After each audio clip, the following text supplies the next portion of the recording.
तर नमस्कार पब्लिक, मी तुमचा लाडका पब्लिक स्वागत आहे आपल्या कॉमेडी म्हणजे आपल्या पृथ्वीच्या ब्लॉगमध्ये. तर आज पाहून आपण कॉमेडी करत नसून आपण एक आलो ज्योतिर्लिंगामध्ये म्हणजे औंढा नागनाथ. हिंगोलीमध्ये स्थित असलेलं हे औंढा नागनाथचं मंदिर महाराष्ट्रातील 8वे ज्योतिर्लिंग म्हणून प्रसिद्ध आहे. आणि तुमचा भाऊ आज आला तिथं फिरायला म्हणजे फिरायलाच नाही तर पब्लिक आपण आलो मंदिराचं दर्शन करायला. आणि फायनली मी हिंगोलीमध्ये पोहोचल्यानंतर आपला भाऊ आपल्याला घेण्यासाठी पोहोचला औंढा नागनाथ मंदिरात. पण बायमध्ये सुद्धा आपण आता नाही जाऊ शकतो म्हणून मंदिराचा साईडनंच घेतला मी ब्लॉग. जो काही माझ्या पद्धतीने एडिट करू शकतो, मी शूट करू शकतो त्या पद्धतीने आपण घेतलेला आहे. आणि पाऊस देखील खूप जोराचा भन्नाट चालू होता. तर पब्लिक हे जे साईडला तुम्हाला जाळीचं दिसतंय बनवलेलं, तर हे पब्लिकला वाऱ्यासाठी बनवलेले. म्हणजे ज्यावेळेस आपण इथं दर्शनला येतोय प्रॉपर जत्रामध्ये, तर इथं गर्दी गोंधळ होऊ नये म्हणून हे पाठीमागे हे बघा असं बनवलेलं आहे.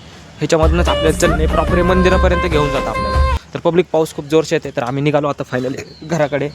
आणि ऑलरेडी आपल्या मदरचा पण फोन आलेला आहे जाण्याचे, कारण की सोबत आपले बुक्स आहेत ते खूपच मोठं नुकसान होईल. तो लेट्स गो पब्लिक.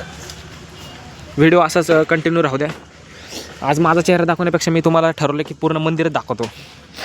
जसं काही शूट होईल पब्लिक आता थोडं समजून घ्या तुम्ही, कारण का आता एवढ्या गडबडमध्ये आपण नाही करू शकत.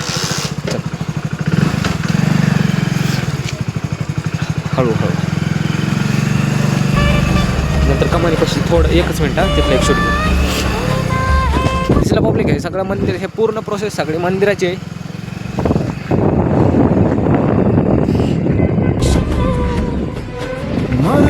काहीतरी असेलच असं मला वाटतंय.